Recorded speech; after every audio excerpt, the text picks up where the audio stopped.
समझता हूँ कि आने वाले 10-15 सालों में आपको इसके सिग्नेचर दिखाई देने लगेंगे कि क्या क्या क्या हो रहा है, क्या करके हमने कहाँ गलती की क्या करके, ये आपको 5 से 10 साल बाद दिखने शुरू हो जाएंगे। नमस्कार दोस्तों, मेरा नाम है संदीप गुसाई और केदारनाथ धाम की सीरीज़ में एक और एपिसोड पर आपका स्वागत है। जो नए सदस्य लगातार रूरल टेल्स परिवार से जुड़ रहे हैं उनका स्वागत, और पुराने मेंबर्स को बहुत बहुत धन्यवाद जो लगातार इस पूरी कारवां में हम साथी हैं, जो हम सफ़र हैं। साथियों, केदारनाथ धाम को लेकर अभी भी जो यहाँ निर्माण कार्य हो रहा है उस पर कई सवाल खड़े होते रहे हैं। जो साइंटिस्ट हैं, जियोलॉजिस्ट हैं, ग्लेशियरोलॉजिस्ट हैं, उन्होंने कई बार इस पर गंभीर सवाल खड़े किए हैं। इसका इतिहास ही इतना खतरनाक रहा है। केदार मतलब होता ही दलदल है। यहाँ पिछले 7 सालों में बहुत भारी निर्माण कार्य हुआ है, और क्यों इसको लेकर साइंटिस्ट सवाल खड़े हो रहे हैं, ये तमाम हम आगे आपको समझाते रहेंगे।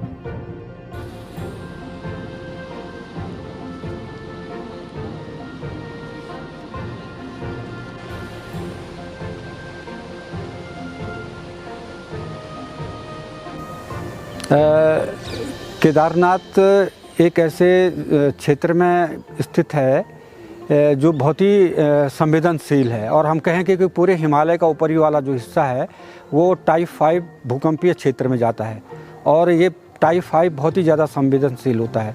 तो ऐसे क्षेत्र में बड़े कंस्ट्रक्शन करना वैसे भी हमारे लिए बहुत ही ज़्यादा नुकसानदायक होंगे। और इवन कई बार ऐसे भी हुआ है कि केदारनाथ कई सालों तक जो है बर्फ़ में ढका हुआ था, तो उसमें ऐसी स्थितियां भी आ सकती हैं कि जिस तरह से बड़े बड़े जो मोरेन हैं उस तरह से हैं, ये कभी भी अपने रुख को बदल सकते हैं। तो अभी हम जो जितना भी वहाँ काम कर रहे हैं, तो उस काम को हमें उस दृष्टि से देखना चाहिए कि हिमालय की कहीं ना कहीं जो जैविक और जैव विविधता है और वहाँ की जो भौमिक जो संवेदनशीलता है उसको ध्यान में रखना होगा।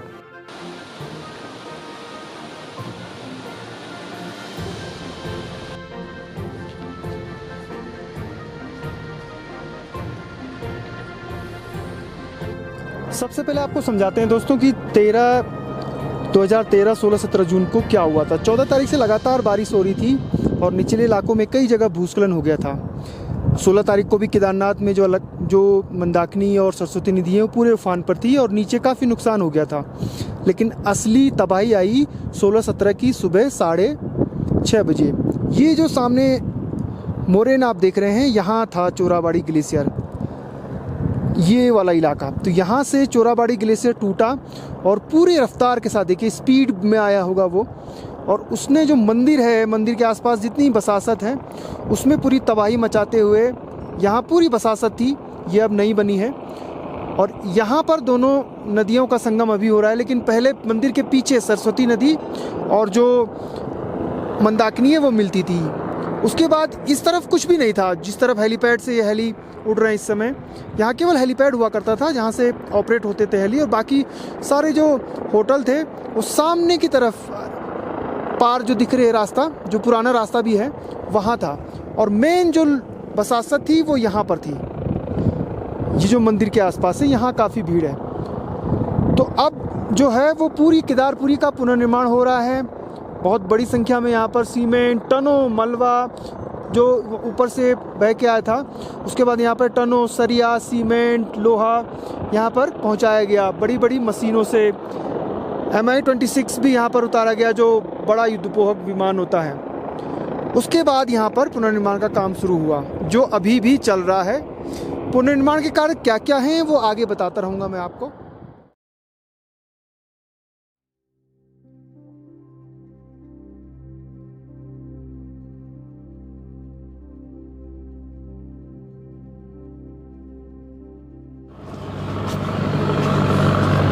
केदारनाथ पुनर्निर्माण के बाद जब यहाँ केदारपुरी में उसको फिर से बसाने की कयावत शुरू हुई, तो सबसे पहले चुनौती थी कि किस तरीके से जो ऊपर से बड़े बड़े बोल्डर हैं या मलबा है, उससे कैसे केदारपुरी को सुरक्षित किया जा सके। तो ये 3 टायर प्रोटेक्शन वाल का निर्माण किया गया। जो सबसे आगे है ये 3 टायर प्रोटेक्शन वाल, सबसे इसके आगे 2 टायर प्रोटेक्शन वाल और है। और इसे और खूबसूरत बनाने के लिए भगवान शिव के अलग अलग रूपों का यहाँ पर जो पेंटिंग्स हैं वो दिखाई गई।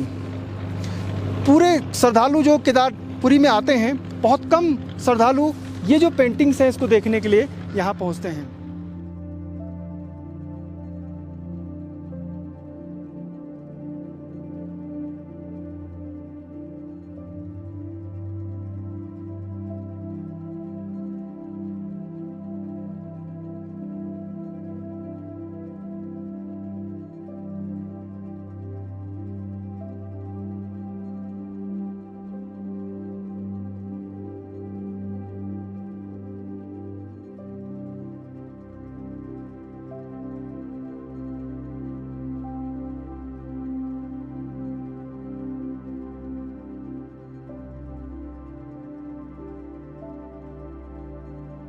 केदारनाथ जो है सेंट्रल हिमालय में एक ऐसी जगह पे बसा हुआ है जिसको हम पुराने ज़माने में या ग्लेशियर की भाषा में कहें तो आउटवाश प्लेन, दो ग्लेशियर्स के संगम पर जो वाइड ओपन वैली होती है उसको हम बोलते हैं आउटवाश प्लेन।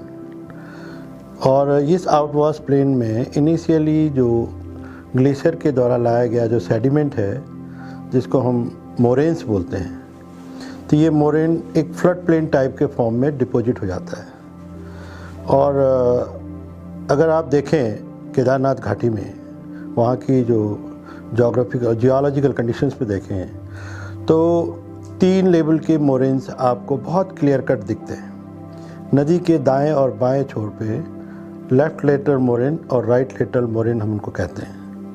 तो उनके रेमिनेंट्स आज टेरेस के रूप में हमको दिखते हैं। अब आप केदारनाथ की जो मोरेन्स की बात कर रहे हैं, इनको बनने का जो तरीका है वो कैसा है, या किसी भी ग्लेशियर्स का। हिमालय एक्चुअली आप जानते हैं कि जो वहाँ की जो चट्टानें हैं वो बिल्कुल फ्रजाइल हैं, क्योंकि ये यंग माउंटेन है, बहुत ही ज़्यादा अपलिफ्टेड फॉर्म में है, हाईली क्रस्ड हैं। वहाँ की जो रॉक्स हैं बेसिकली जिनको हम ग्रेनाइट्स बोलते हैं, ल्यूकोग्रेनाइट्स, और ये ग्रेनाइट की जो चट्टानें हैं टूट टूट कर जब ग्लेशियर्स मास एक एक्मुलेशन जोन से एब्लेशन जोन की ओर आता है। एक्मुलेशन माने जहाँ ये एक्मुलेट हो रहा है हायर रीचेज में, और एब्लेशन माने जहाँ ये मेल्ट आउट हो रहा है। तो धीरे धीरे जब वो मेल्ट आउट होता है तो अपने साथ बहुत सारी चट्टानों को, साइड की चट्टानों को तोड़ करके लाता है। इसकी जो कंपोजिशन है, इसके जो सेडिमेंट्स हैं वो 2 तरह के होते हैं, या तो ह्यूज एंगुलर बोल्डर होंगे या फाइन ग्रेन सेडिमेंट्स होगा, 2 ही तरह का होता है। और जो आउटवाश प्लेन है जहाँ पर हमारा एंड मोरेन के बाद जो फ्लड प्लेन जैसा सिचुएशन आ जाती है, वहाँ पे फाइनर सेडिमेंट्स एकत्रित हुए, और जिस फाइनर सेडिमेंट और पानी के कारण उस जगह पे एक दलदल जैसी सिचुएशन बन गई, जिसको हमारे संस्कृत में केदार बोलते हैं। तो केदार का मतलब होता है दलदल, और उसी दलदल के बीच में अगर कोई एक इराटिक बोल्डर, सिंपल सा चट्टान बीच में आ गया, उसने एक अलग से रूप ले लिया, तो लोगों ने उसको पूजनीय बना लिया। बाद में वो आपने शंकर जी का रूप हो गया, और उसके ऊपर जो है आदि गुरु शंकराचार्य ने उस पर देखा कि यार इतनी सुंदर जगह पे एकमात्र बीच में एक तिकोना सा पत्थर है, ये कहीं ना कहीं भगवान को उसने अपना उसको एक भगवान का रूप मानते उसके चारों तरफ मंदिर बना लिया, तो वो केदारनाथ हो गया।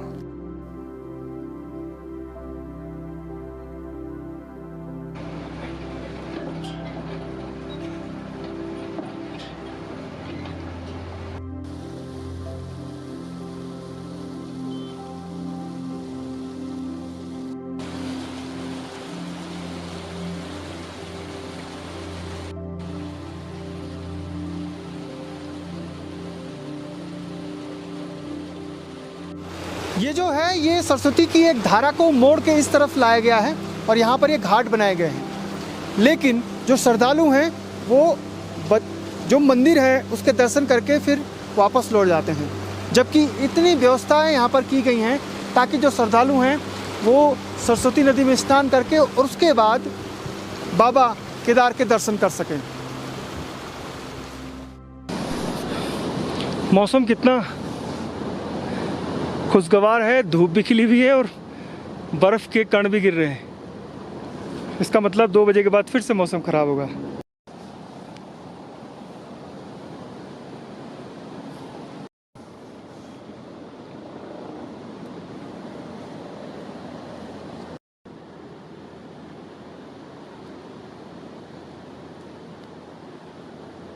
2013 की आपदा के बाद पुनर्निर्माण का काम शुरू हुआ और फिर इस तरीके से 3 टायर प्रोटेक्शन वाल का निर्माण किया गया। ये दूसरी लेयर है। जब यहाँ पर हिमालयन सुनामी आई थी तो उस समय जो जियोलॉजिस्ट थे, वाडिया हिमालयन भूविज्ञान संस्थान के वैज्ञानिक हों या जीएसआई के वैज्ञानिक हों, सब ने कहा था कि कम से कम 10 साल तक केदारनाथ में कोई भी पुनर्निर्माण कार्य जो इस तरीके के हैवी कंस्ट्रक्शन हैं वो न किए जाएं। उन्होंने कहा था कि जो बड़े बड़े बोल्डर्स हैं उनको वैसे ही रहने दिया जाए, ठीक खास तौर पे मंदिर से जो पीछे के इलाके हैं। वो मैं आगे बताऊंगा कि किस तरीके से 2 ग्लेशियरों के मोरेन ने जब एक साथ वो मिले तो फिर आगे उन्होंने तबाही मचाई। इसके बाद एक और प्रोटेक्शन वॉल है, वो उसकी जानकारी आपको देता हूँ। ये जो केदारनाथ की है ये प्री इवेंट फोटोग्राफ्स है पुरानी। इसमें स्पष्ट दिख रहा है कि ये जो है कंपियन ग्लेशियर से एक नदी आ रही, दूसरा चोराबाड़ी ग्लेशियर से आ रही है। और पूर्व में भी देखिए 2013 की घटना से पहले भी जो इसका तल है, मंदिर का तल है और जो नदी की तल है उसमें काफ़ी कुछ बहुत ज़्यादा फर्क है, डिफरेंस है। मंदिर जो पहले बहुत ऊंची जगह पे स्थित है, लेकिन 2013 में जो सेडिमेंट्स यहाँ आए उन्होंने तुरंत इसको भर दिया। और इसी दृष्टिकोण से हम कह रहे हैं कि अगर 2013 की प्रकार की घटना का पुनः हुई तो शायद इस प्रकार के जो मिटिगेशन मेजर, छोटी छोटी दीवार बना के, वो शायद काम ना आए। आगे सर, ये आपदा के बाद की, हाँ, ये आपदा की बात की तस्वीरें हैं और स्पष्ट रूप से जो लाल और ब्लैक उसमें मैंने दिखा रखा है कि दोनों नदियों की जो है कहाँ से आई। और ये जो ऊपर से जो फ्लो आया सीधे ये मंदिर के बीच से होते हुए और टाउन में आ गया और दूसरी नदी का फ्लो इस साइड से चला गया और इसी उसके द्वारा ज़्यादा डिवास्टेशन हुआ। ये आपदा की बात की तस्वीरें हैं, स्पष्ट दिख रहे हैं कि वो जो डिफरेंस था, ये मंदिर है, इस मंदिर के आसपास जो ये डिफरेंस था उसमें एलिवेशन में, ये पूर्ण रूप से सेडिमेंट से भर गया है और नदी का सीधे रुख जो मंदिर की तरफ हो गया। ये अगर हम उनका पूर्व और पश्चात घटनाओं के बाद का वो करें, कंपैरिजन करें तो इस प्रकार दिखती है। ये वो चोराबाड़ी लेक का वो चित्र है जो घटना से पहले का है और इस प्रकार ये जो चोराबाड़ी जो लेक है ये ठीक स्नाउट के बगल में स्थित थी और इसके टूटने से भी एक हादसा का एक कारण बना। ये चोराबाड़ी लेक की विभिन्न वर्षों की तस्वीरें हैं। सामान्यतः लोगों को चोराबाड़ी ताल के प्रति बहुत क्लियर व्यू नहीं था कि किस प्रकार थी। कभी कभी कुछ वर्षों में ये बिल्कुल सूख जाया करती थी और बिल्कुल इसमें सिर्फ मिट्टी के अलावा कुछ नहीं रहता। लेकिन कभी कभी जब अच्छी बारिश होती थी, अच्छी वर्षा, बारिश के साथ साथ स्नोफॉल अच्छा होता तो इसमें पानी भी काफ़ी बढ़ जाता था। ये वाडिया भूविज्ञान संस्थान का यहाँ पे एक लेबोरेटरी UWS लगा था और पूरे हम जलवायु के आंकड़े इकट्ठा करते थे उस समय यहाँ पे। लेकिन ये भी जो है उसकी भेंट चढ़ गया। ये उसका स्ट्रक्चर है और बाद में ये भी उसका भेंट चढ़ गया था हाथ से। ये सैटेलाइट इमेज है उसकी घटना के बाद की कि किस प्रकार दृश्य है और किस प्रकार का नुकसान हुआ।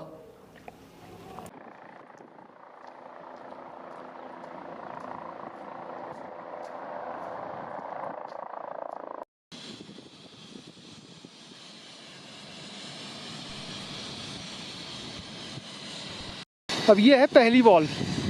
त्रिस्तरीय जो सुरक्षा दीवार का घेरा बनाया जा रहा है उसमें ये है पहला।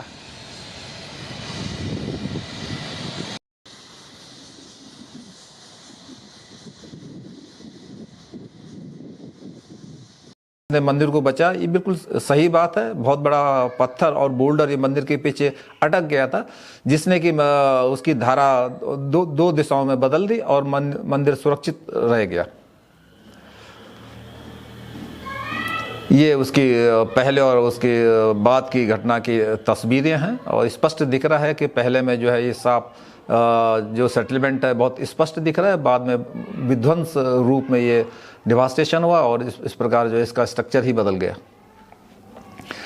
ये रामबाड़ा का घटना से पहले का चित्र है और इसमें आप देखिए कि एंथ्रोपोजेनिक प्रेशर के कारण जो ओरिजिनल इसकी धारा थी नदी की उसको बदल कर उसको किनारे कर दिया गया और वो बीच धारा के रिवर टेरेस पे ही सारा सेटलमेंट स्थापित कर दिया गया। और जाहिर है जब भी कभी इस नदी में ऊपर पानी आएगा तो सीधे सीधे वो अपना पूर्व निर्धारण जो उसकी कोर्स है उसको अटेंड करेगा और फिर नुकसान होगा। 13 में यही हुआ। हाँ, 13 में भी ये हुआ। ये रामबाड़ा का तस्वीर है 2013 की घटना के दौरान भी ये पहले की तस्वीर है, उसके बाद की घटना का रामबाड़ा का नामो निशान ही मिट गया। ये बात की तस्वीरें हैं ये देखने के लिए कि रामबाड़ा में कितनी क्षति हुई। 105 मीटर ये चौड़ी खाई बन गई और 55 मीटर इसकी गहराई है। केदारनाथ मंदिर के ठीक पीछे ये है वीआईपी हेलीपैड और सबसे पहले इसी को बनाया गया था। तो जब प्रधानमंत्री नरेंद्र मोदी या फिर राष्ट्रपति या उत्तराखंड के मुख्यमंत्री या कोई भी वीआईपी का केदारनाथ दौरा होता है तो इसी हेलीपैड में वो उतरते हैं। और इसके ठीक पीछे है ये मोरेन और उसके ऊपर है मेरू सुमेरु पर्वत, जिसमें अभी बादल आ गए हैं।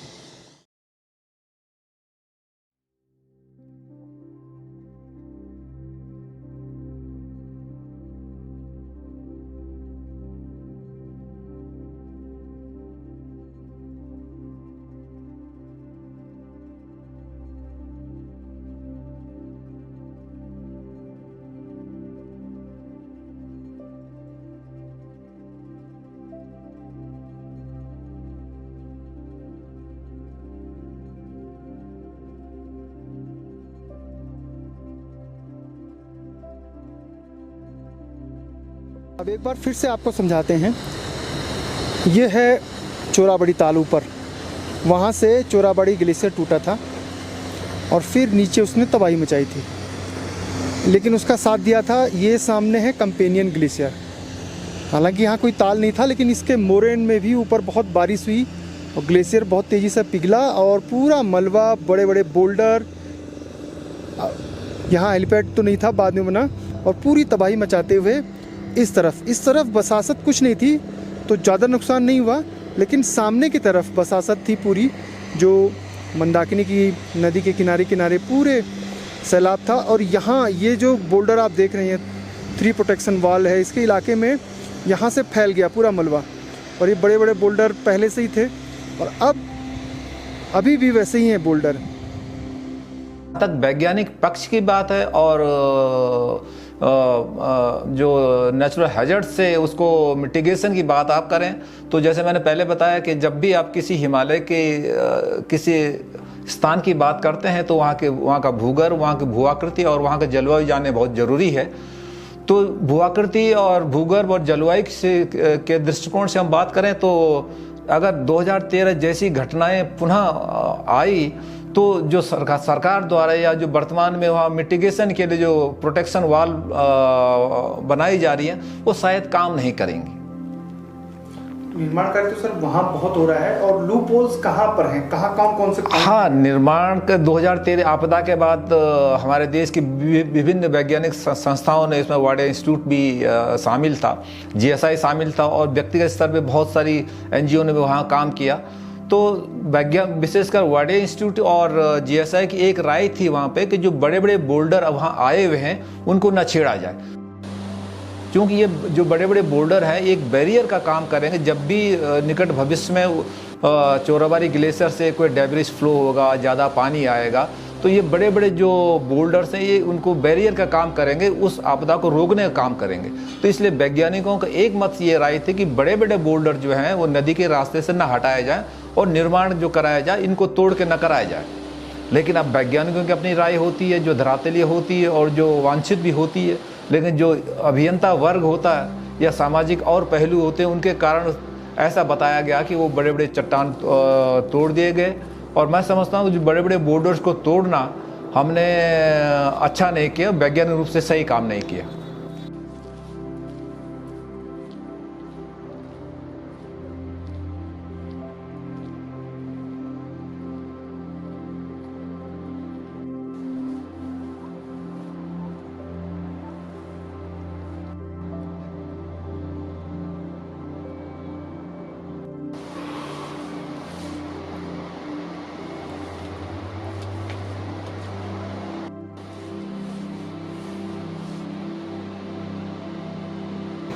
केदारनाथ धाम लगातार अस्थिर रहा है 2013 की आपदा से पहले भी। हालांकि जो साइंटिस्ट हैं उनकी जो रिपोर्ट्स हैं उस पर तो अमल हुआ नहीं। साइंटिस्टों ने कहा था कि रामबाड़ा से ऊपर कोई भी निर्माण कार्य ना किया जाए, जिस तरीके का अभी हो रहा है, जैसे 3 टायर प्रोटेक्शन वाल लगाई जा रही है, उसके अलावा पुल, सेफ्टी वाल, बहुत सारा जो निर्माण कार्य नहीं होना चाहिए था उन सब को यहाँ पर किया जा रहा है।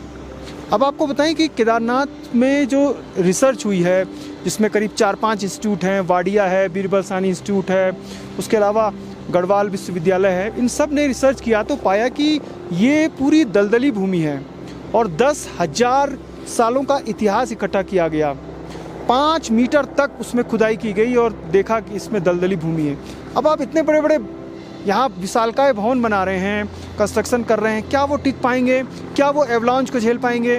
क्या वो फिर अगर ऊपर से मोरेन ये नीचे की तरफ आता है तो क्या ये जो प्रोटेक्शन वॉल हैं या जो और बसासतें हैं उसको झेल पाएंगी?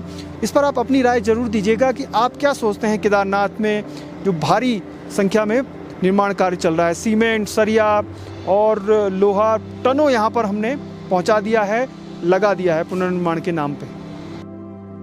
केदारनाथ जो बेसिन है, केदारनाथ जो वैली है, अगर आप केदारनाथ वैली को जो ढंग से उसकी टोपोग्राफी देखते हैं, उस पीछे ग्लेशियर के जो नॉर्थ फेस में, नॉर्थन साइड को है, उसमें आपके 2 बड़े बड़े ग्लेशियर हैं, एक चोराबाड़ी ग्लेशियर है, एक कैंपेन ग्लेशियर है। अगर आप उसके जो है वेस्टर्न साइड में चले जाते हैं आप, तो उसमें जो है आपके 2 बड़े बड़े बेसिन हैं, जो उसमें ग्लेशियर तो नहीं है पर स्नो कवर उसमें होता है काफ़ी। वो होता है दूधगंगा और मधुगंगा का, जिसमें काफ़ी कभी कभी तो मधुगंगा दूधगंगा डिस्चार्ज जो है मंदाकिनी से भी ज़्यादा होता है, अगर जिस साल ज़्यादा स्नोफॉल होती है। और इस साइड से जो है, जो आपके जो मैं नॉर्दर्न जो ईस्टर्न साइड है, वो एक बार से पक्की रॉक है, उसमें स्लोप काफ़ी 30 डिग्री 40 डिग्री से है। लेकिन अगर वहाँ कभी कोई स्नो बहुत गिर जाती है तो एवलांच चूट है, उसमें 5-6 एवलांच चूट है। तो एक बार से देखा जाए कि केदारनाथ जो है पूरी वैली जो है चारों तरफ से 3 साइड से आप कह सकते हैं, नॉर्थ, वेस्ट, ईस्ट के साइड से जो है कोई न किसी प्रकार से वहाँ पर कोई न कोई खतरा है ही है। तो केदारनाथ में जो हम डेवलपमेंट कर रहे हैं या जो हम उसमें कार्य कर रहे हैं, तो हमें कम से कम ये चीज़ें लेकर आनी चाहिए। जब हमारा टेंपल आज से 5000 साल पहले बना, उन लोगों ने तक एक सोचा कि हम टेंपल को कहाँ पर बनाए क्या करके, और ऐसी जगह उन्होंने टेंपल बनाने की वो किए जो आज तक टेंपल सेफ है। इतने बड़े आपदा आने के बाद भी टेंपल सेफ रहा है। लेकिन आज हम जो है उस चीज़ को जो है थोड़ा सा इग्नोर कर दे रहे हैं कि हम एक उसके दौर में चले, इसको डेवलपमेंट करना क्या करें, ये करना क्या करके बहुत सारी चीज़ें हम इसको बिगाड़ रहे हैं। क्योंकि अगर मैं अपनी बात करता हूँ, जो मैंने जो है 2013 में जो हमने पहली रिपोर्ट दी थी सितंबर में, हमने ये कहा था कि यहाँ पर कोई छेड़छाड़ नहीं की जाए करे, क्योंकि ये पूरा लूज मटेरियल है। हिमालय जो है फ्रिजाइल है, कमज़ोर है, अर्थक्वेक वहाँ पर जो है 4-5 उसमें आता है। उसके बाद जो है पीछे ग्लेशियर का जो है हमें होता है स्नोफॉल जो है करीब, अगर मैं केदारनाथ की बात करूं तो वहाँ पर 50 से 55 फीट तक स्नोफॉल होती है। भले वो जमती नहीं है पर इतने स्नोफॉल होती है, इतना प्रेसिपिटेशन वहाँ पर होता है। तो ये चीज़ें वहाँ पर को देखनी चाहिए। जो हमारा जो है जो बर्फ़ गिरती है जाड़ों में, जो जम जाती है, वो गर्मी में जो है सब सीपेज हो जाती है। अब केदार का मतलब देखो, हमारे पुराणों में लिखा हुआ है, पहले से लिखा है को केदार जो है, केदार का मतलब होता है दलदल। दलदल मीन्स वो एरिया असल में मैं ग्लेशियर की लैंग्वेज में बोलो या साइंटिफिक लैंग्वेज में बोलो, वो फॉर्नाफॉस्ट एरिया है, जो पानी जो है नीचे आकर ठंडे जाड़ों में जो है पूरा जम जाता है। तो उसमें जो है सीपेज बहुत ज़्यादा है। अभी भी जो है जहाँ पर हमने जो है जो मंदिर के नीचे ऊपर से जो है 2 ग्लेशियर जो पानी सीपेज का आता है, वो डायरेक्ट मंदिर के नीचे से निकल जाता है। तो वो वहाँ पर एक हमेशा खतरा रहता है। आज हमने जो है केवल लेंटर डाल करके या कुछ पत्थर भी उठ करके उसको सरफेस को हमने उसको प्लेन कर दिया है, पर हमने कभी देखा नहीं इसके 5 फीट या 10 फीट पर कितना पानी जमा हुआ, क्या कितने नीचे कितना लूज मटेरियल है क्या करके। तो आने वाले समय मैं ये समझता हूँ कि आने वाले 10-15 सालों में आपको इसके सिग्नेचर दिखाई देने लगेंगे कि क्या हो रहा क्या करके, हमने कहाँ गलतियाँ की क्या करके, ये आपको 5 से 10 साल बाद दिखने शुरू हो जाएंगे। क्योंकि हमें वहाँ पर जो है, क्योंकि हमें ये पता है कि हमारे पीछे 2 बड़े बड़े ग्लेशियर हैं क्या करके, साइड में 2 बड़े बड़े बेसिन है हमारे पास, उसके मधुगंगा दलगंगा, जहाँ से कभी बहुत पानी आ सकता है। वहाँ उसके ऊपर कभी हाई स्नोफॉल होने से भी बाढ़ आ सकती है, ये हो सकता है। उसके बावजूद भी हम उसको करेंगे तो मुझे लगता नहीं कि कुछ अच्छा काम कर रहे हैं, क्योंकि जो हमने अपनी रिपोर्ट में साफ लिखा था कि इसको आप छेड़े नहीं, इसको एक टेम्पल के वजह से रखो। हाँ, जो नेसेसरी जो आपकी ज़रूरत है, आपके वहाँ जो पुरोहित हैं, पुरोहितों को रहने के लिए, हॉस्पिटल जो आपके सुरक्षा कर्मी है उनको रहने के लिए एक वो बनाया जाए। अब बाकी लोगों को अगर हो सके तो रात का स्टे वहाँ बहुत कम कराएं, जाएं और यात्रा करके आ जाएं, वहाँ पर कोई पिकनिक प्लेस ना बनाएं। बिल्कुल, जो रुद्रा वाला रुद्रा पॉइंट से जो है, जो आपका जो है नीचे छानी, जो अपर छानी लोअर छानी बोलते हैं, वो एरिया पूरा एडवांस से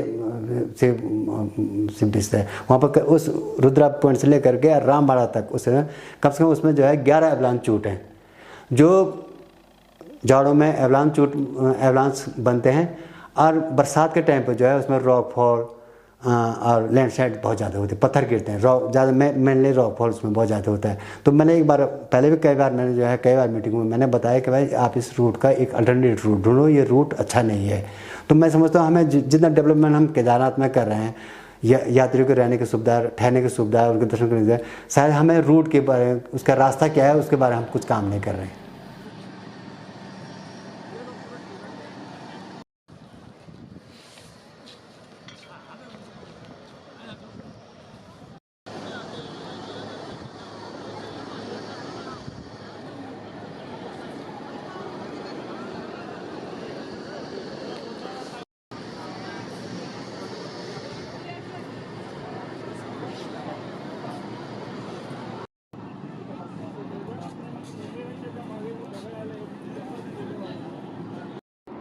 अब ये पूरी जो है वो एवलॉन प्रोन इलाका है, इसलिए यहाँ पर सेफ्टी मेजर्स के लिए ये नीचे तारबाड़ लगाई जा रही है। नीचे आप देख रहे होंगे, लेकिन जब एवलॉन्च आएगा तो क्या ठहर पाएगा ये आप सोचिए। ये है वो पूरी जो दीवार है ऊपर की तरफ, ऊपर भी लगाए गए हैं कुछ जगह पे। अब आप सोचिए जब बड़ा तूफ़ान आएगा तो क्या ये लोहे के जो दीवारें बनाई जा रही हैं क्या रोक पाएंगी? ऊपर भी हैं, वहाँ पर भी देखिए, वहाँ पर दिख रही हैं, और ऊपर इसके ऊपर भी बनाई गई है। तो ये पूरा एवलॉन्च प्रोन इलाका है, ऊपर से लेके ये हथिनीकोल से ऊपर, और इसके अलावा इस तरफ भी पूरे जो इलाके हैं वो बड़े बड़े एवलॉन्च और ग्लेशियर पॉइंट है। वाडिया संस्थान की नई रिपोर्ट में सबसे महत्वपूर्ण तथ्य ये आया है कि केदारनाथ की भूमि अस्थिर है। नई सोच से यह भी स्पष्ट हो गया कि केदारनाथ में भारी निर्माण बेहद खतरनाक है।